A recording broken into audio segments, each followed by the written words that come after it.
অপ্রতুল আধার পরিষেবা কেন্দ্র, দীর্ঘ লাইনে মানুষের হয়রানি জেলা পোস্ট অফিসের সামনে।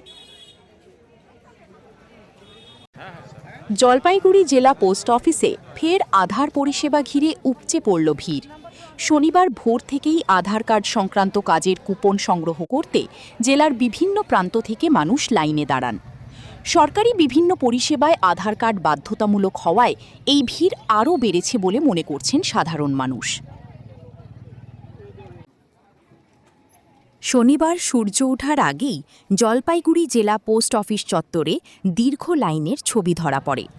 আধার কার্ডের নতুন আবেদন, সংশোধন এবং বায়োমেট্রিক আপডেটের জন্য নির্দিষ্ট দিনের কুপন নিতে জেলার বিভিন্ন এলাকা থেকে বহু মানুষ এসে হাজির হন।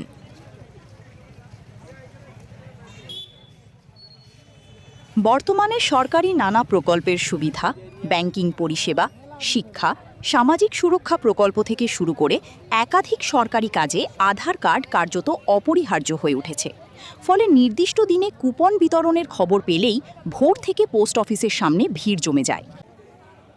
দীর্ঘক্ষণ লাইনে দাঁড়িয়ে কুপন সংগ্রহ করতে গিয়ে সাধারণ মানুষের দুর্ভোগও চোখে পড়ে। অনেকেই দাবি করেছেন, আরও বেশি সংখ্যায় আধার পরিষেবা কেন্দ্র ও কুপন বিতরণের পরিধি বাড়ানো হলে এই ভোগান্তি অনেকটাই কমবে। এই সরকারকে বলবো যে যাতে আধারের যে সেন্টারগুলো করছে, আধারের সেন্টারগুলো আরও সংখ্যা যাতে বাড়াতে, কেননা এইভাবে করে মানুষ রাতের পর রাত জেগে জেগে এইভাবে করে লাইন দিয়ে কষ্ট করে এই সামান্য আধারের যে কারেকশনগুলো করার জন্য কষ্ট করে যাচ্ছে, তাদের কষ্ট কিন্তু চোখে দেখার মতন না। আজকে কি দেখলেন ভিড়টা? আজকে দেখলাম ভিড়টা অস্বাভাবিক ভিড়, মোটামুটি 5 থেকে 10,000 লোকের প্রায় এখানে ভিড় জমায়েত হয়েছে। প্রতি বছর নির্দিষ্ট সময়ে কুপন বিতরণের দিন জলপাইগুড়ি জেলা পোস্ট অফিসে এমন দৃশ্য প্রায় নিয়মিতভাবেই দেখা যায়। শনিবারও তার ব্যতিক্রম ঘটল না, তবে এবারের লাইন ছিল এই যাবৎকালের মধ্যে দীর্ঘতম।